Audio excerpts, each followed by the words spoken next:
Bismillahirrahmanirrahim. Assalamualaikum warahmatullahi wabarakatuh. Waalaikumsalam warahmatullahi wabarakatuh. Bapak Ibu, saudara-saudara pemirsa broadcast Ramadan Undaris yang berbahagia. Marilah sebelumnya kita senantiasa bersyukur dari Allah Subhanahu wa taala karena rahmat, nikmat, hidayah dan inayahnya. Alhamdulillah pada siang yang sejuk ini kita bisa melanjutkan kegiatan kita untuk mengisi broadcast Ramadan Undaris, dan mudah-mudahan selama kita menjalankan atau membuat broadcast ini akan bermanfaat bagi audien semua, sehingga di bulan Ramadan ini kita bisa menambah amal kita dan bisa bermanfaat bagi penambahan ilmu kita. Baik para audien yang berbahagia, kali ini kita menghadirkan seorang tokoh ya dari luar, karena biasanya kita intern tapi kita hadirkan dari luar. Beliau adalah Bapak Dr. Andes Umar Fahruh, Magister Sains dari Polines, Politeknik Negeri Semarang, dan beliau adalah seorang dosen dan disiplin ilmunya adalah sastra Inggris, tetapi setiap harinya mengajar di mata kuliah komunikasi, Pak Umar. Komunikasi juga. Komunikasi ya. Sehingga memang antara komunikasi dan bahasa itu ada irisan tersendiri, sehingga beliau sehari-harinya mengajar tentang mata kuliah komunikasi. Beliau adalah seorang intelektual sekaligus ulama ya. Dan beliau pernah di luar negeri untuk menuntut ilmu dalam mendalami ilmunya ini, dan dia betul-betul sosok yang betul-betul intelektual juga sekaligus ulama. Catatan-catatan pinggirnya saya suka, Pak Umar. Menggigit sekali. Not really ulama, Pak Mul. Iya. Orang awam aja. Jadi sangat menarik, tulisan-tulisannya tajam, dan kalau tidak salah beliau ini adalah reporter juga, Pak Umar ya. Pernah jadi reporter, pernah jadi broadcaster gitu ya. Broadcaster juga gitu. Dan para pemirsa, hari ini akan saya angkat satu tema, yakni amar ma'ruf nahi mungkar dengan implementasinya dalam kehidupan sehari-hari. Dan saya Pak Umar, amar ma'ruf nahi mungkar ini kan sudah tidak asing ya di telinga orang Muslim gitu ya. Tapi kadang-kadang saya mengkritisi ya tentang ini, kan legal standingnya adalah ini adalah perintah Allah, kewajiban Muslim untuk melaksanakan amar ma'ruf nahi mungkar. Pesimis saya tampaknya memang terkonfirmasi dengan banyaknya kejahatan-kejahatan, tidak semakin turun tapi semakin meningkat, Pak Umar. Betul. Sehingga ini kan kadang-kadang kita mengkritisi sejauh mana efektivitas kita terhadap perintah Allah ini yang harus kita jalankan tentang amar ma'ruf nahi mungkar ini. Tapi nanti kita akan lebih jauh tentang implementasinya ini. Betul. Tapi sebelumnya adalah tentang amar ma'ruf nahi mungkar, tentang maknawinya, Pak. Nanti coba Pak Umar menjelaskan secara detail, tapi saya dari segi bahasa bahwa amar ma'ruf itu adalah menyuruh orang berbuat baik. Nah, kemudian kalau nahi mungkar melarang orang berbuat jahat. Itu secara bahasa. Nah, legal standingnya ini adalah betul firman Allah, sehingga memang harus wajib kita laksanakan, bahwa kalau tidak salah amar ma'ruf nahi mungkar ini ada di surat Ali Imran ayat 104 Pak Umar. Betul. Nah, tepatnya adalah berbunyi begini, hendaklah ada di antara kamu orang-orang yang selalu mengajak orang berbuat baik dan ada orang yang mengajak ada orang melarang orang berbuat jahat. Jadi itu adalah maknawi tentang bahasa. Nah, untuk ini saya mohon lebih dijelaskan Pak Umar tepatnya tentang amar ma'ruf nahi mungkar ini dan legal standingnya di Al-Quran tuh mungkin apakah betul apa yang saya sampaikan atau mungkin ada yang lain. Untuk itu mohon yang pertama ini saya mohon dijelaskan Pak tentang amar ma'ruf nahi mungkar ini. Monggo Pak Umar. Matur nuwun. Ini saya sapa dulu para pemirsa Iya, Pak Poljen. Assalamualaikum warahmatullahi wabarakatuh. Wah, senang sekali Pak, saya bisa diundang di tempat yang luar biasa ini, bahkan dengan pembantu rektor 2. Wah, ini luar biasa. Jadi ini sungguh berkah Ramadan, saya bisa ketemu dengan Pak Mul nih pagi ini. Baik, ini satu pertanyaan yang saya kira mungkin banyak juga ya ditanyakan oleh berbagai kalangan terkait dengan tadi bahwa ada semacam fenomena bahwa kita itu sering sekali saya kira mendengar ajakan untuk amar ma'ruf nahi mungkar. Akan tetapi pada faktanya kelihatannya tadi Pak Mul mengatakan tidak terlalu efektif gitu kan. Karena yang kita lihat dalam kehidupan sehari-hari ini ternyata yang namanya kemungkaran itu tidak berkurang. Malah justru barangkali semakin meningkat gitu kan. Nah, ini tentu satu hal yang sangat memprihatinkan bagi kita semuanya. Di tengah para ulama, para kiai, para ustadz itu rajin mengatakan amar ma'ruf nahi mungkar, tapi pada faktanya dalam kehidupan sehari-hari mungkin nuwun sewu ini kalau mau dikalkulasi hasilnya barangkali perlu diteliti lebih jauh. Benar nggak sih dakwah kita itu efektif? Nah, ini juga menunjukkan betapa sulitnya menegakkan perintah Allah untuk melakukan amar ma'ruf nahi mungkar itu. Tadi di surat Al-Imran 104 itu memang benar dikatakan bahwa wal takum minkum ummatu yad'una ilal khairi wa ya'muruna bil ma'ruf wa yanhauna 'anil munkar wa ulaika humul muflihun. Kalau nggak salah bunyinya demikian gitu. Jadi ini ada perintah di dalam surat Al-Imran 104 itu supaya ada sekelompok orang itu yang melakukan amar ma'ruf nahi mungkar itu. Tapi anehnya kan begini, ketika kita sadar diajak untuk berbuat baik dan kita melakukan hal-hal yang baik dalam kehidupan sehari-hari kita, tapi pada saat yang sama seringkali kita melakukan kemungkaran juga gitu. Padahal itu mestinya satu paket gitu kan, one package. Ketika orang melakukan kebaikan, harusnya kemungkaran itu tidak dilakukan. Tapi faktanya dalam realita kan tidak demikian. Jadi banyak orang sholat tapi tetap korupsi sebagai contoh. Ini saya kira banyak kita tahu tentang ini kan gitu. Jadi para koruptor itu bukan orang yang tidak sholat. Sholatnya rajin, bahkan mungkin bisa lebih rajin daripada kita gitu loh. Jadi ini kan sesuatu yang menurut saya sangat luar biasa.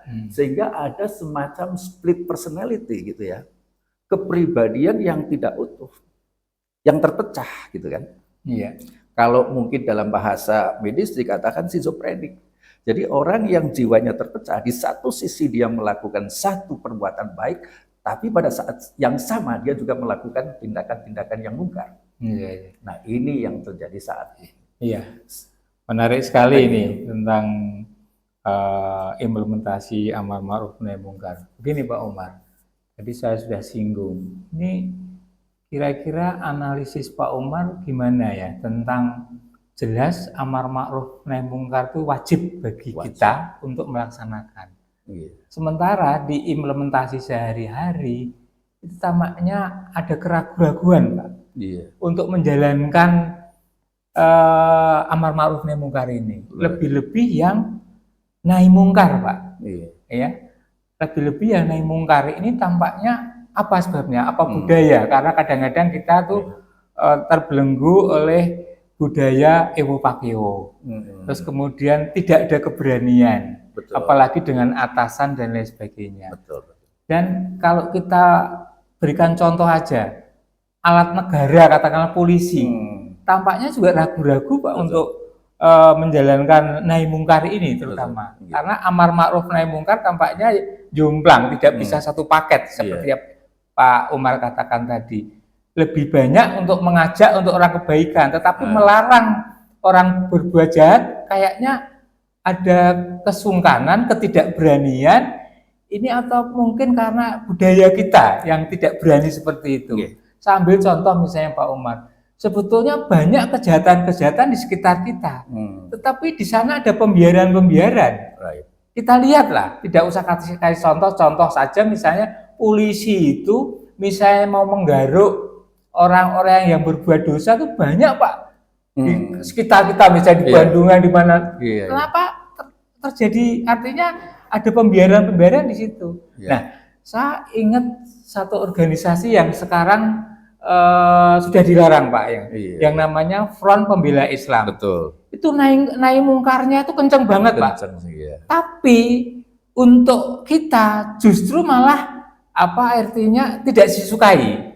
Karena mungkin cara-caranya atau bagaimana gitu. Dan bahkan sekarang dibubarkan. Memang kita rasakan untuk Front Pembela Islam itu di satu sisi naik mungkarnya bagus, dan itu kita apresiasi sebetulnya. Cuma untuk kultur barangkali Pak Umar, nanti bisa Pak Umar menjelaskan, barangkali untuk kultur kita tidak bisa seperti itu, tidak bisa seperti apa yang dilakukan atau dirasakan oleh Front Pembela Islam, mungkin terlalu keras dan lain sebagainya. Padahal sebetulnya kalau kita mau jujur secara objektif, Rasulullah pun bisa keras loh Pak Umar ya. Betul. Seperti katanya pernah dengan lesan, kemudian kalau tidak bisa dengan lesan, dengan perbuatan, kalau tidak bisa perbuatan dengan sanksi dan lain sebagainya. Itu dicontohkan Rasulullah. Tetapi kalau kita memang betul-betul Rasulullah itu sebagai role model kita, kenapa kita tidak tiru kan gitu? FPI tidak kita tiru, bukan berarti saya apa istilahnya orang FPI atau karena pemerhati FPI, enggak, tapi ada sisi-sisi yang baik, yang dalam hal ini adalah nahi mungkarnya tadi gitu loh. Nah ini kira-kira apa sebetulnya penyebab kenapa kita ragu-ragu, bahkan mungkin saya bisa mengkritisi, kayaknya bisa jadi kita bisa mengkritisi sudah pada level kita tidak yakin terhadap amar ma'ruf nahi mungkar, karena nahi mungkarnya kita ragu-ragu untuk melaksanakan. Gimana ini komen dari Pak Umar ini? Ini memang bukan masalah yang simpel kelihatannya. Jadi harus ada parameter. Kita itu harus bisa mengukur, saya kira ya. Kapan kita harus keras, kapan kita harus lunak gitu kan. Kapan kita harus persuasif dan kapan kita harus mungkin konfrontatif seperti itu. Makanya kan tadi di hadis riwayat Muslim kalau nggak salah, itu kan Rasulullah mengatakan izra'a minkum mungkaron fal yughayyirhu biyadihi. Yang pertama dengan kekuasaan, artinya dalam posisi kita kuat, kita powerful gitu ya. Misalkan kita ini mayoritas muslim ini menjadi pemimpin ya di negara ini misalkan. Kan punya power, punya otoritas gitu untuk mengatur dengan lebih powerful lagi gitu. Artinya ada kekuatan memaksa supaya nahi mungkarnya itu lebih berani begitu kan. Betul. Nah, tapi mungkin juga ada faktor budaya ya. Jadi culturally kan kita mungkin berbeda ya. Kalau orang Jawa itu lebih halus gitu kan. Mungkin kalau orang-orang di suku-suku lain lebih keras. Dan kelihatannya kalau di kita itu lebih banyak orang itu culturally itu kayak orang Jawa gitu ya. Jadi di sini kan mungkin Jawa itu lebih besar ya jumlah komunitasnya. Sehingga dalam banyak hal menurut saya perilaku sosial kita itu seperti orang Jawa gitu ya. Seperti orang Jawa, artinya kan gini, orang Jawa itu kalau mau menegur orang, itu pun pakai sopan santun gitu kan, dengan etika, dan etikanya luar biasa begitu kan, sehingga akhirnya mungkin agak ragu ya, nggak enak nih tetangga saya, nggak enak ini teman saya gitu ya, sehingga kemudian ketika amar ma'ruf, ketika nahi mungkar itu cenderung menghindar gitu kan, tidak melakukan. Tapi ketika amar ma'ruf, yes, mungkin saya bisa lakukan itu, yuk kita sholat misalnya, tapi kamu jangan mencuri. Mungkin kita nggak berani untuk mengatakan itu. Dan lebih repotnya lagi, itu secara kultural ketika ini menjadi sebuah kekuatan besar gitu kan. Artinya budaya itu tumbuh. Kalau kita mau gitu ya melarang orang untuk melakukan tindakan-tindakan yang tidak bajik, yang tidak bagus, kemudian kita merasa nggak enak gitu kan.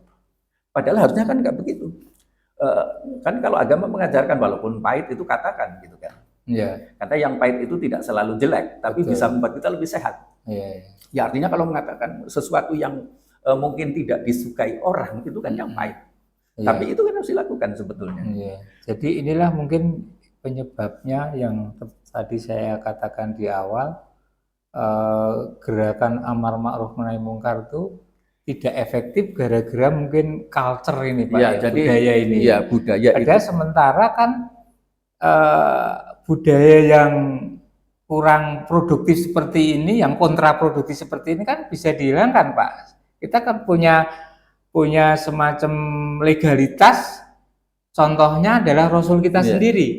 Kapan dia lembut, kapan dia keras. Iya. Kan sudah ada Iya. contohnya seperti itu. Kenapa budaya yang seperti dikatakan Pak Umar tadi tidak menjelma dengan budaya yang seperti contohkan Rasul? Kan bisa saja dengan peningkatan, karena kan ini tadi kan untuk nahi mungkar ini kan bertahap tadi ya Pak ya. Benar. Ketika tidak efektif ya tahap terakhir yang akan Iya, kita laksanakan. betul. Jadi Nah, tahapannya ini kan tadi 3 ya. Tapi kan ini kan kayaknya kan ya tadi sebetulnya amar ma'ruf nahi mungkar itu sebetulnya bisa dikatakan pencegahan, Iya. tetapi pencegahan kita ini kurang efektif sehingga akhirnya seperti tindak-tindak kejahatan terjadi pembiaran. Iya. Orang nyuap biasa, pungli memuli biasa, membunuh orang biasa, melakukan pencabulan biasa, kemudian korupsi biasa. Nah ini semakin meningkat Pak Umar, sehingga tampaknya memang budaya-budaya rikuh untuk tujuan baik ini saya pikir perlu diganti dengan role model saat Rasulullah bisa keras tadi Pak Umar. Ini gimana Pak Umar? Karena kalau kita biarkan kita menganut budaya yang permisif seperti tadi, nanti tidak efektif. Amar ma'ruf nahi mungkar ini tadi Pak Umar. Ya tadi kan ada tahapannya. Sehingga Rasulullah mengajarkan kita ada 3 tahapan. Yang pertama, fal yughayyirhu biyadi, dengan kekuasaan, dengan power. Yang kedua, ketika kita tidak punya kekuasaan itu gitu kan. Terus pakai fa illam yastati fabilisani gitu kan, dengan lisan, dengan teguran, dengan ajakan dan seterusnya. Mungkin persuasif juga boleh begitu kan. Kemudian baru ketika kita tidak mampu melakukan yang kedua itu, kita melakukan yang ketiga. Yang fa'ilam yastati fabiqalbi, dengan hati. Ada komitmen, kita tidak akan melakukan itu dan mungkin kita mendoakan juga supaya mereka kembali ke jalan Allah, tidak melakukan kemungkaran itu. Tapi itu dikatakan fadzalika aful iman. Itu kan iman level yang paling rendah. Artinya ada choices, ada pilihan-pilihan. Dan seyogianya yang dipilih kan yang nomor 1 dulu, jangan langsung lompat nomor 3 gitu kan. Tapi sekarang masalahnya kita langsung ke nomor 3 gitu kan. Ketika kita cukup powerful, punya para pimpinan yang mayoritas itu muslim, harusnya kita bisa menegakkan secara lebih keras, dalam tanda petik gitu ya. Keras itu bisa juga persuasif sebetulnya, tidak harus selalu konfrontatif, ya kan. Tapi ini yang mungkin tidak diambil gitu kan. Artinya nuwun sewu, kalau kita bicara tentang leadership, kepemimpinan nasional gitu kan, yang mayoritas muslim gitu kan. Tapi faktanya kan mungkin tadi nahi mungkarnya nggak jalan seperti yang diharapkan. Contoh, misalkan gini, di Jakarta saja itu PAD-nya yang terbesar justru konon katanya itu dari pajak miras. Kan luar biasa gitu loh. Hanya di pusat pemerintahan. Artinya kontradiksi ya. Iya, kontradiktif. Ketika para pemimpin yang muslim, justru PAD-nya yang terbesar itu justru dari miras.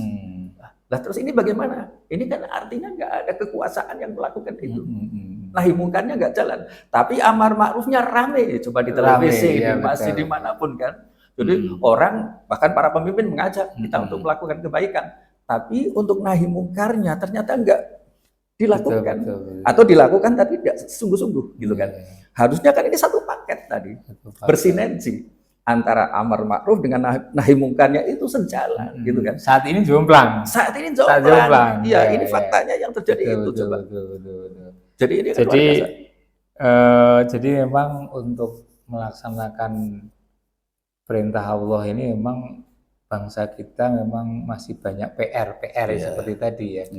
Jadi ketidaksimetrisan antara amar ma'ruf dan nahi mungkar. Betul. Jadi kebanyakan kita mengajak dan mengajak.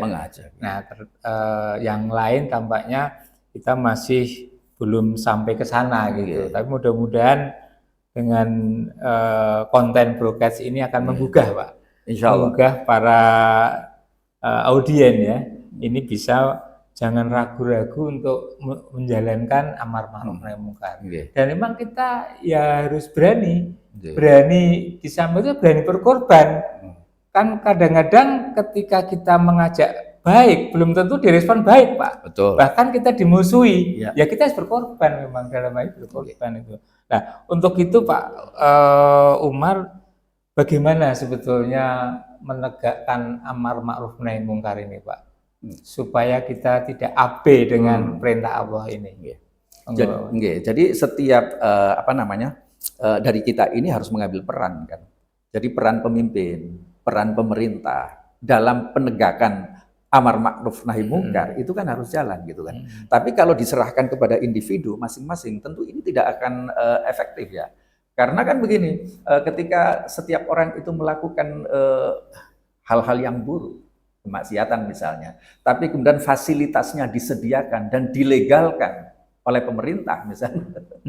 Ini kan gimana kita kemudian bisa melakukan itu secara efektif gitu kan. Artinya kalau diserahkan kepada individu muslim kita itu tidak powerful. Yang powerful adalah government, pemerintah. Nah, pemerintahnya Islami enggak pertanyaannya. Karena yang mayoritas muslim belum tentu perilaku politiknya Islami kan begitu. Artinya ketika kita ngomong government itu politik gitu kan. Artinya politically kita itu Islami nggak sih? Pertanyaannya kan gitu.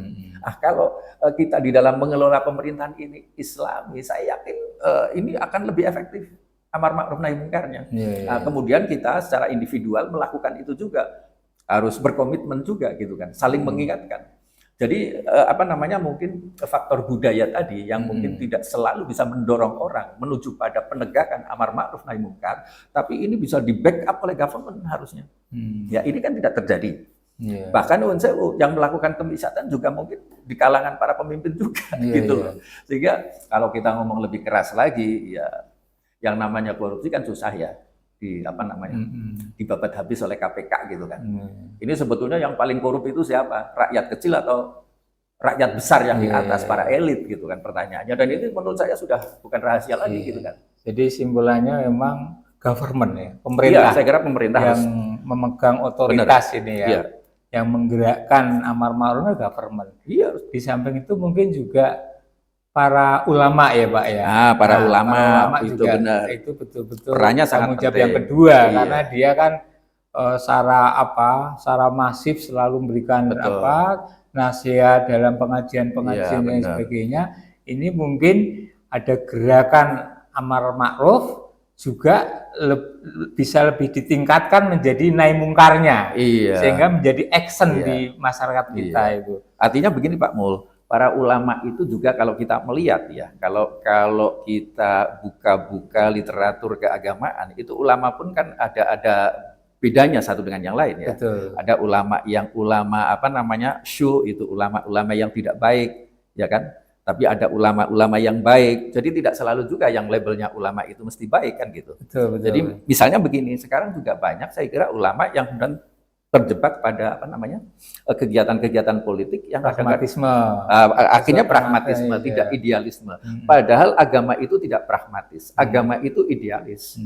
Tapi kan sekarang kalau para ulama yang pragmatis beda lagi ya. Amar ma'ruf nahi mungkarnya artinya itu tidak diwujudkan, dimanifestasikan dalam bentuk perilaku, gitu kan. Tapi tausiahnya gitu kan. Tapi perilakunya kan belum tentu. Nah, saya kira di video juga kita banyak melihat kok ini ketika Pilpres kemarin itu, ya kan. Jadi ini fakta. Jadi artinya kita ngomong harus apa adanya. Karena kalau kita ingin memperbaiki situasi dan kondisi kita sekarang, ya frankly speaking kita harus bicarakan realita yang ada. Betul. Jadi ironisnya kita di masyarakat kita, di negara kita itu contoh-contoh itu sudah telanjang, sudah vulgar tentang ulama yang pragmatis. Tapi bukan berarti semua, tapi tidak semua. Tapi insya Allah masih banyak yang lebih baik daripada yang mungkin 1-2 yang tidak diharapkan seperti itu, Pak Mon. Baik para audiens di broadcast Ramadan Undaris, menarik sekali bincang-bincang kita, dan ini yang terakhir Pak Umar tentang amar ma'ruf nahi mungkar ini. Sekali lagi ini mudah-mudahan konten amar ma'ruf nahi mungkar ini yang sebetulnya sudah klasik ya Pak Umar. Betul. Klasik sekali wong ini tersurat di dalam Al-Quran kita ya. Cuma ini tetap menjadi PR kita ke depan ketika efektivitas dari amar ma'ruf nahi mungkar itu belum sesuai harapan kita Pak Umar. Yeah. Ini yang terakhir Pak Umar, dan sangat menarik sekali.